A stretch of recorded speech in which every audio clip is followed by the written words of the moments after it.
마태복음 21장 23절에서 32절 말씀입니다. 우리가 지난주에 마가복음 10장 46절에서 52절 말씀 나누면서 말씀 끝부분에서 우리가 확인한 것이 있었습니다. 기억하십니까? 예, 우리는 다 기억하지만 겸손하셔서 어쩜 그렇게 담임 목사를 닮아가시는지 별로 인정들을 안 하시는데, 예수님께서 마가복음 10장에 보면, 사실 마가복음만 그런 건 아닙니다. 복음서 전체가 그런데 마가복음은 의도적으로 분명하게 그것을 대조해 놨죠. 왜냐하면 예루살렘으로 바로 들어가시기 직전에 맹인이며 거지인 바디메오를 고치신 이야기를 거기에 기록해 놓고, 그 다음 마가복음 11장에 딱 들어가면서부터는 예루살렘으로 옮겨지고 장소가, 그리고 예루살렘 안에서 그러한 기적, 바디메오에게 내 믿음이 너를 구원하였다라고 하는 이런 선포가 다시는 나타나지 않게 되죠. 마가복음이 전체가 16장인데 11장에서부터 16장까지 예루살렘의 이야기가 있고 거기에서 한 번도 기적 이야기가 나오지 않는다고 하는 것은 의도하는 바가 분명한 거죠. 예루살렘에서는 그런 기적이 나타날 수 없다고 하는 겁니다. 왜 예루살렘은 불가능할까? 왜 예루살렘에서는 그런 기적이 나타나지 않을까? 뭐라고 그랬습니까? 주님의 능력이 없기 때문이 아니라 종교적인 오만함 때문이죠. 자기의 의로운 말입니다. 하나님을 예배하는 하나님의 성전이 있는 곳에 오히려 자기의 의로움이 있고 종교적인 교만과 자만이 가득하기 때문에 하나님의 능력을 볼 수가 없게 되는 것이고, 그 안에는 자기의 의로움만 가득하기 때문에 그 누군가를 너무나도 낮은 마음으로 섬기려고 하는 그 섬김과 헌신과 사랑은 찾아볼 수 없기 때문에 그 기적을 볼 수 없는 것이고, 오직 자기의 허울만 있기 때문에 주님의 기적을 볼 수 없다. 이것이 우리가 지난주에 나눴던 마가복음 10장 말씀의 끝부분 메시지였습니다. 그리고 오늘 마태복음도 마가복음과 비교했을 때 만만치 않습니다. 아니, 오히려 마태복음은 더했으면 더했지 덜하지 않습니다. 마태복음은 굉장히 그 안타까움, 예루살렘에 그 기적이 나타나지 않는다고 하는 그 안타까움을 매우 강하고 신랄하게 지적하고 있고, 그 원인이 무엇인가를 드러내고 있죠. 마태복음 21장 1절부터 쭉 읽어가다 보면 예루살렘에 입성하시는 예수님, 그리고 호산나 호산나 환영하는 많은 사람들의 무리,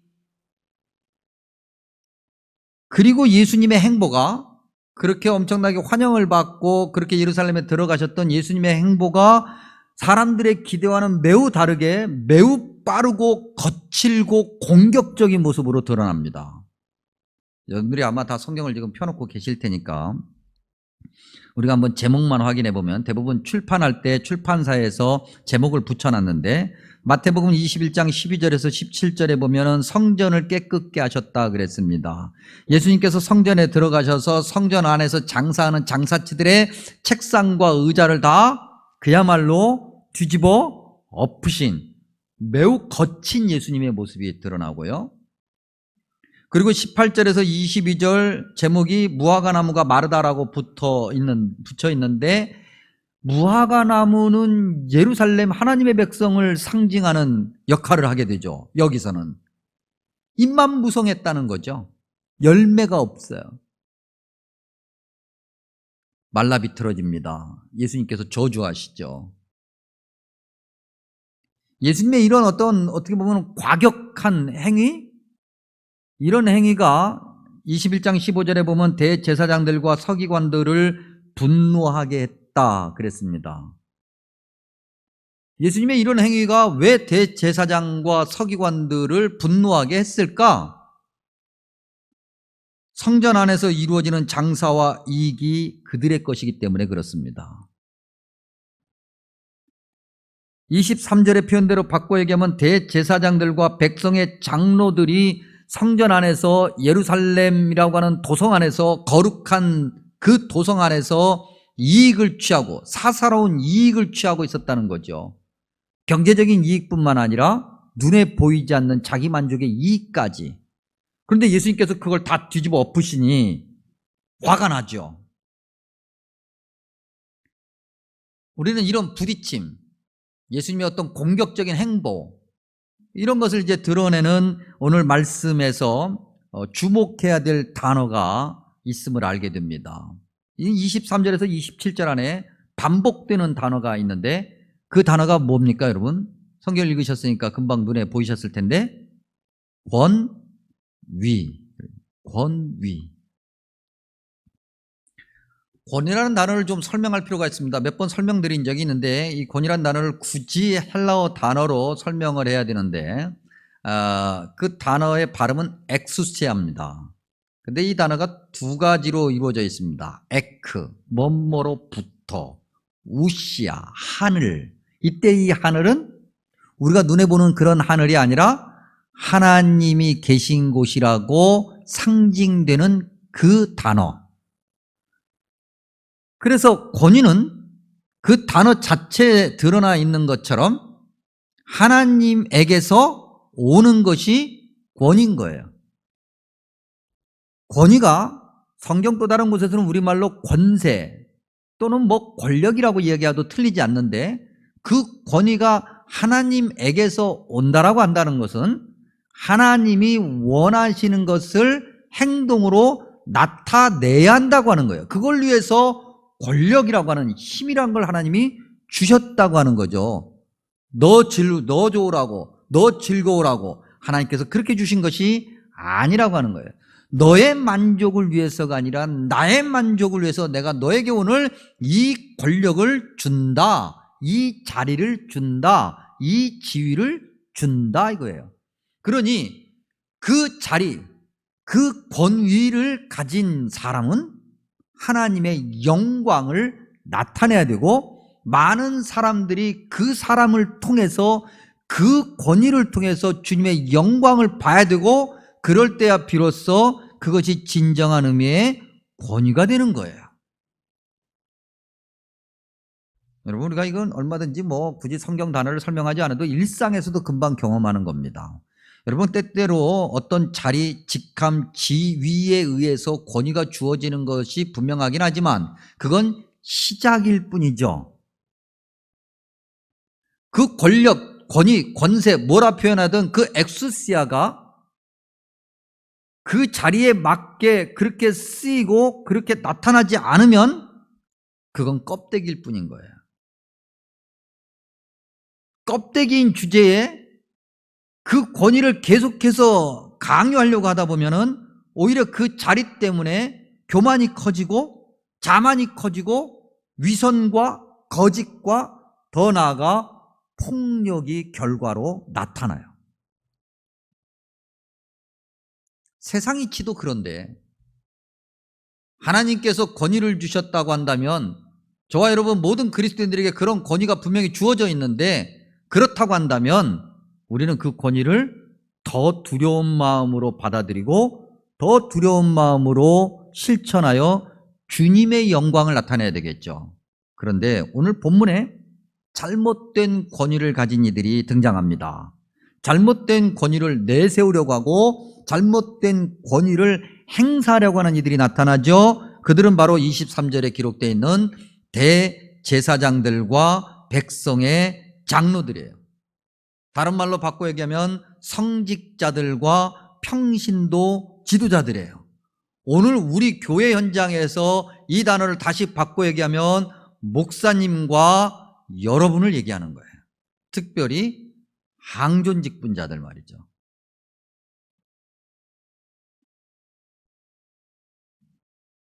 전날 그야말로 성전을 뒤엎으신 예수님의 모습을 보면서 화가 머리끝까지 났던 그들, 예수님께서 성전에서 가르치시는 것을 그 다음날 보고 난 다음에 다짜고짜 찾아갑니다. 그리고 23절에 질문을 던지는데 내가 무슨 권위로 이런 일을 하느냐? 또 누가 너에게 이런 권위를 주었냐? 라고 질문하죠. 여러분 이 질문을 우리는 눈여겨봐야 됩니다. 내가 무슨 권위로 이런 일을 하는 거야?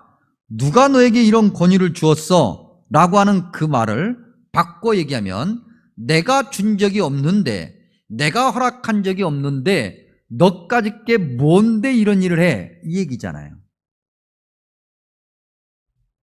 우리가 지난주 말씀에서 맹인이면서 거지인 바디메오를 꾸짖은, 윽박지른 사람들이 있었다 그랬습니다. 그들의 마음은 어떤 마음이었다고 그랬습니까? 적어도 그 순간 맹인이며 거지인 바디메오보다 자기가 훨씬 더 우월하다고 생각할 때, 그때 할 수 있는 게 꾸짖음, 윽박지름, 에피티마오잖아요.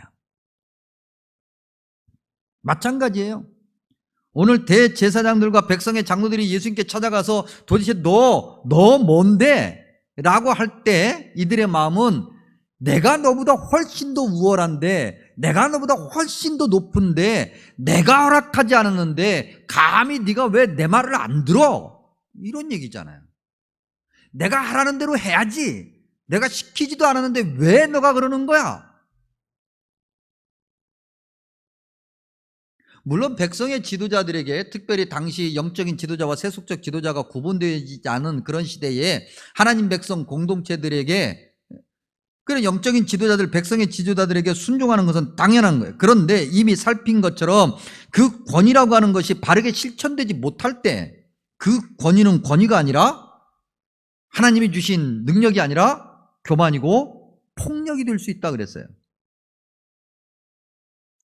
대제사장과 장로들은 예수님께 찾아갈 때 이런 마음을 가지고 찾아갔고, 그런 마음을 가지고 있는 순간 그들은 정말 진정한 의미의 권위가 아닌 교만과 폭력을 행사하고 있는 거죠. 우리 예수님도 보면, 우리가 이제 다음 주, 다다음 주 계속해서 이 21장의 후속편을 계속 보겠습니다만, 예수님도 보면 한마디도 안 지세요. 특별히 이런 이들과 부딪힐 때는 예수님 마음속에 연민이 있나 싶을 정도로, 25절에 보면 예수님께서 그들에게 세례자 요한의 세례에 대해서 질문하십니다. 그래? 그러면 내가 질문을 할게. 세례자 요한의 세례가 하늘로부터야 사람들에게서야? 대제사장과 장로들이 이제 난감해졌습니다. 이게 하늘로부터라고 얘기하려면 도대체 왜 그런데도 너희들은 세례자 요한의 세례를 믿지 않고 세례자 요한을 그렇게 무시하고 박해했느냐, 그럴 것이고, 이걸 또 사람에게서라고 얘기하자니 이것도 사람들이, 다른 어떤 민초들이 그런데 왜 우리의 어떤 그런 어떤 의중을 살피지 않았느냐라고 그렇게 항의할 거고, 이럴 때 가장 좋은 답이 뭡니까, 여러분? 이럴 때 우리가 이건 정치 뉴스 현장에서 자주 보는 화법인데, 가장 좋은 답이 뭐예요? 오늘 성경 본문에도 있어요. 잘 모르겠다 그러면 되는 거예요. 대제사장과 장로들이 그런 거죠. 잘 모르겠다, 기억 안 난다, 내가 언제 안 했어. 도대체 이해하기 어려운 건, 예수님의 대적자들도 자기들의 행동이 궁색하기 그지없고 자기들이 변명할 게 딱히 없고 모든 이들이 동의할 만한 그런 행동도 아니고 그저 그냥 자기들의 어떤 자존심과 직위와 지위에만 머무르려고 하는 잘못된 권위를 가지고 있다는 거 본인들도 알아요. 인정은 안 할 뿐이지. 아니까 우물쭈물 대답을 못하는 거예요.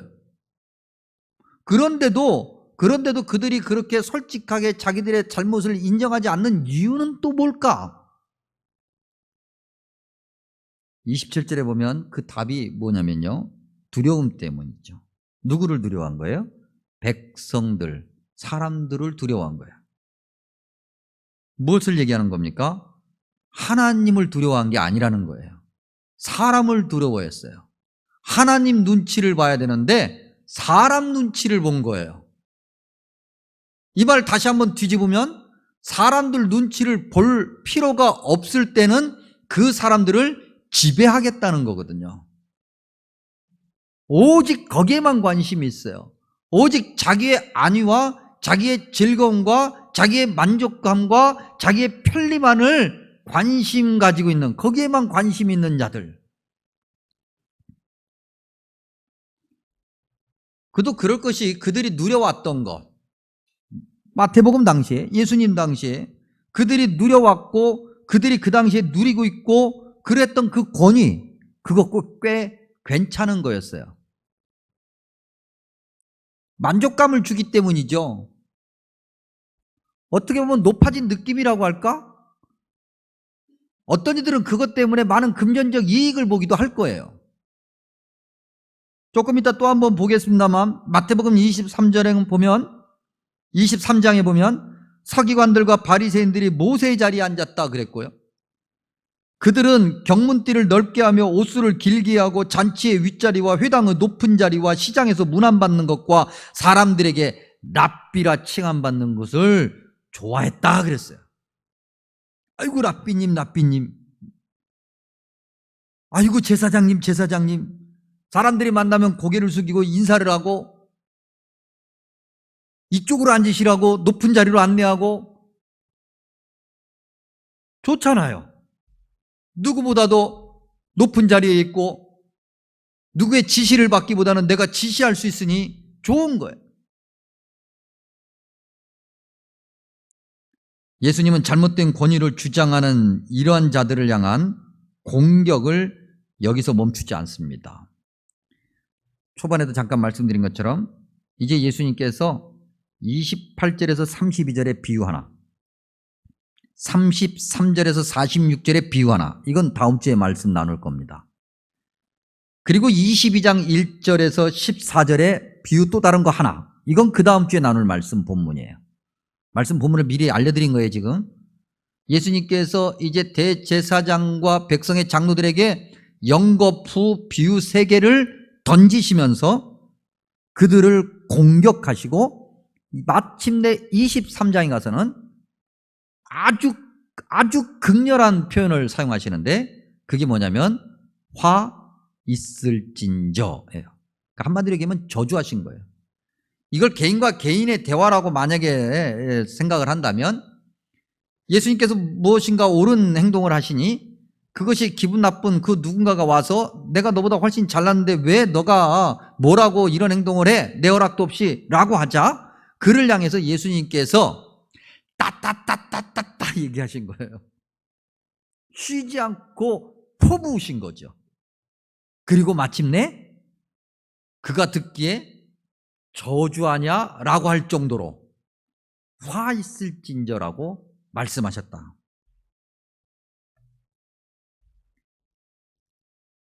도대체 왜 그렇게 예수님은 그들이 그렇게 싫으셨을까? 왜 그렇게 도대체 예수님은 그들을 신랄하게 비판하셨을까? 아프고 병들고 너무나도 천하고 천하다라고 그렇게 주변인 중에 주변인들을 대하셨던 예수님의 모습과는 너무나도 대조적이잖아요. 힘없고 고통스럽고 신음하고 억눌려서 그렇게 힘들어하는 그런 사람들에게는 늘 연민의 마음으로 긍휼의 마음으로 정말 애처로운 눈빛으로 다가가셨던 주님께서 왜 이렇게도 이들에게는 눈을 정말 부릅뜨고 입을 크게 벌리면서 언성을 높이며 왜 그러셨을까? 방금 전에도 우리가 봤던 것처럼 23장 1절 이하에 그 답이 있어요. 23장 2절에 보면 그들이 모세의 자리에 앉았다 그랬습니다. 그리고 23장 6절과 7절에 보면 잔치의 윗자리와 회당의 높은 자리를 좋아하고 길에서 문안 받는 걸 좋아했다. 낮은 자리에서 섬기기보다는 대접받으려고 하는 이기심과 교만, 우월감, 허드렛 일을 하려고 보다는 그저 앉아서 대접받으려고 하는 그런 모습들. 23장 3절은 말은 화려했지만 그럴듯했지만 말씀대로 행동하지 않는 모습에 대해서도 지적하시죠. 그래서 예수님께서 무화과 나무 잎을 무성하고 열매 없는 것이라고 말씀하시면서 그 무화과 나무 자체를 말라 비틀어지게 하신 거예요. 입으로는 늘 거룩하고 뭔가 대단한 것 같고 큰일을 하는 것 같은데 삶에서 행동에서 인품에서 아무런 열매가 드러나지 않아. 21장 45절과 46절 말씀에 의하면 말씀이 자기들을 가리키는 것을 알고 있지만 자신을 돌아보고 고치려고 하지 않고 오히려 화를 내는 교만함. 무엇보다도 하나님 백성들에게 본이 되어야 하는 영적 의무를 가진 자들이고 그것을 위해서 특별히 구분되어 그렇게 하나님의 그 주시는 권위를 행사해야 되는 그런 이들이 오히려 그렇지 않았다. 그래서 예수님이 너무나도 크게 화를 내시죠. 그리고 그 첫 번째 비유를 던지시는데 그게 28절에서 32절이에요. 맏아들과 둘째 아들의 비유 말입니다. 맏아들은 대제사장들과 백성의 장로들, 지도자들을 얘기하는 거겠고, 둘째 아들은 우리가 이미 읽어서 아는 것처럼 세리와 창녀들을 이야기하는 거죠. 맏아들에게 가서 이야기합니다. 야, 포도원에 가서 일 좀 해. 네, 대답은 참 잘해. 말은 화려해. 그런데 실제로 갔어요, 안 갔어요? 안 갔어요. 둘째 아들에게 똑같은 이야기를 했는데 둘째 아들은 투덜투덜해. 힘들어요. 먹고 사는 것도 얼마나 힘든데 우리 형편 아시잖아요. 내가 세리인데 내가 창녀인데 겨우 지탱하기도 힘든데 투덜거렸지만 돌아와서 생각하니 마음이 아파. 부끄러워. 창피해. 그래서 그 일터로 나가요. 세리와 창녀들이 누굽니까? 맏아들로 대표되는 그런 사람들이 죄인이라고 낙인 찍은 사람들. 절대 구원받을 수 없는 자들. 절대 하나님 백성이라 말할 수 없는 자들. 지옥 갈 놈들. 오늘 예수님 믿는 저와 여러분에게서도 종종 이런 모습 보이죠. 일단은 정죄하고 시작하는 거예요. 지옥 갈 놈들이래. 지옥 갈 놈인지 아닌지를 누가 구분해요? 하나님이 아시는 거죠. 지옥 갈 놈이라고 얘기했는데 나중에 지옥 안 갈 수도 있잖아요. 근데 왜 지옥 가고 안 가고를 사람이 결정해요? 뭔가 자기가 그럴 만한 권위가 있고 권세가 있고 권력이 있다고 생각하는 거죠. 그래서 그렇게 낙인 찍어놓은 그런 사람들. 근데 예수님은 오히려 그런 사람들을 끌어안으셔요. 성경 32절에 보면 맏아들을 뭐라고 말했습니까? 끝내 뉘우치지 않았다 그랬어요. 그런데 그들이 죄인이라고 정죄한 그 둘째들은 회개하고 주님이 원하시는 자리에 들어가 하나님 나라에 마침내 들어가게 되죠. 먼저 된 자가 나중되고 나중된 자가 먼저 됐어요.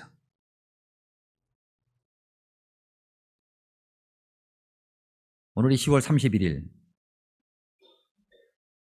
종교개혁 날입니다.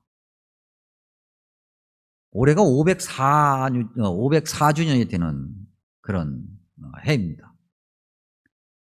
종교개혁 전에는 세상에 교회라고 하는 이름으로 존재하고 있다가 종교개혁이 일어나고 난 뒤로 이제 카톨릭 교회, 개신교회로 나뉘게 되죠. 그리고 개신교회가 그 구교의 어떤 그런 잘못된 모습에 저항해서 믿음의 순수성을 회복하겠노라고 종교개혁이라고 하는 정말 너무나도 거창하고 무거운 제목을 가지게 돼요. 그리고 504년이 흘렀어요. 과연 지금 어떤 모습일까? 흔히 종교개혁이라고 이야기할 때면 교회 다니는 사람이나 교회 다니지 않는 사람이나 목사님들을 먼저 생각합니다. 말만 무성했지 열매는 점점 줄어들어서 마침내 사라져버린, 진정한 권위가 사라져버린 오늘 이 시대 교회의 책임이 목사님들에게 있다는 거죠. 여러분 어떻게 생각하십니까? 동의하십니까? 동의를 하든 안 하든 1차적으로 머릿속에 딱 그거부터 생각이 나죠. 만약에 목사인 저에게 오늘 이 개신교회가 종교개혁 504주년을 맞이하면서 교회다운 모습을 가지고 있지 못하고 진정한 권위를 가지고 있지 못한 책임이 목사님들에게 있습니다. 맞습니까? 라고 물어본다면 맞다고 대답합니다. 그럴 수밖에 없어요. 1차적인 책임은 항상 영적인 지도자인 목사님에게 있는 거니까. 그러나 한 번 더 뒤집어서 질문을 해보고 싶습니다. 그들은 왜 그 종교개혁 사명을 제대로 감당하지 못해서 오늘 이 지경을 만든 것일까? 그들 스스로 그렇게 변질한 것일까? 아니면 그들이 변질할 수밖에 없는 그 무엇이 있었던 것인가? 목회자들을 바라보는, 목회자들을 대하는, 목회자들을 모신다고 말은 하는데, 목회자들을 청빙한다고 그런 단어를 쓰기는 하는데, 과연 성도들은, 여러분들은 목회자들을, 목사님들을 어떻게 대하고 있는가? 목사님들을 통해서 듣는 하나님의 말씀을 어떻게 듣고 있는가? 점검해 봐야 되지 않겠습니까, 여러분? 저와 여러분이 정말 진정한 권위를 가지고 있는 자들인가? 주님이 원하시는 권위 말이죠. 낮아짐의 권위, 섬김의 권위, 십자가에서 죽음의 권위 말이죠. 그저 시간이 지나다 보니 권사가 되고 싶고 안수집사가 되고 싶고 장로가 되고 싶어서 그렇게 뭔가 시간이 지나다 보니 나도 좀 교회에서 뭔가 좀 해봐야 되겠다고 하는 마음으로 그렇게 믿음 생활하고 있지는 않는가? 그런 마음이 1%라도 혹시 내 마음 안에 있지는 않는가? 생각해 봅니다. 만약에 목사님들을 흉보는, 이 교회 오늘의 이 부족한 모습이 목사님들에게 책임이 있으니 목사님들을 흉보는 대회가 있다고 가정을 해보자고요. 1등에게 상금이 100억이 주어져요. 그러면 그 1등은 목사님 중에 한 분이 가져가겠습니까? 아니면 여러분 중에 한 분이 가져가겠습니까? 누가 가져갈 거야? 누가 1등일 것 같습니까? 얘기해 보세요. 누가 1등일 것 같아요? 목사님들의 흉을 보는 대회가 있다고 가정을 할 때, 있어서도 안 되고 상상도 하기 싫지만 그런 것이 있다고 가정할 때 목사님들이 1등 하겠어요? 아니면 그야말로 평신도라고 하는 여러분들이 1등 하겠어요? 누가 1등 할 것 같습니까? 평신도들이요? 목사님들이 1등 합니다. 여러분들이 목사님은 어떻게 알아요? 아세요? 제가 뭐 하고 다니는지 아세요? 모르잖아. 근데 목사님들은 목사님을 알아요. 무슨 생각을 하고 있고 뭐 하고 다니며 심지어는 20년 전, 30년 전에 뭐 했는지 다 알아. 그래서 제가 20년 전, 30년 전에 알던 사람들을 잘 안 만나려고 해요.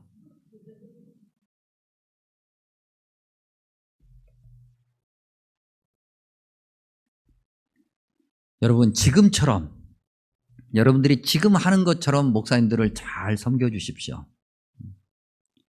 한국계에 이런저런 어떤 부정적인 모습들, 일탈의 모습이 없는 건 아니지만 그래도 한국계 많은 목사님들이 무릎을 꿇고 기도하며 그 무거운 사명을 감당하려고 몸부림을 치고 하나님 앞에 부끄러운 모습으로 참 고개를 숙이고 헐떡거리며 그렇게 살아갑니다.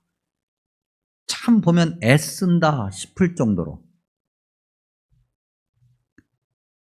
어제 우리 사여전도회가 식사를 맛있는 걸 하셨어요. 그 자리에 또 제가 갔네요. 좀 늦게 갔어요. 그랬더니 우리 사여전도회 회원들이 제가 갔다고 다 앉은 자리에서 일어나시려고 그러는 거예요. 그래서 제가 앉으시라고 그랬어요.